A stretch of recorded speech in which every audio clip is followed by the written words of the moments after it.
Alright, what's up y'all? I had a random multiple misfire on this car, the V5S4. The only thing I'm going to say that fixed my issue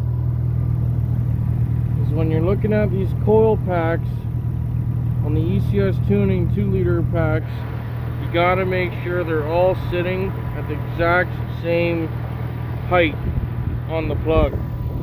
And sometimes you had to push really hard, and that's why I was having random multiple misfires. I was gapping the plugs at 0.28, 0.25, and I was still getting them.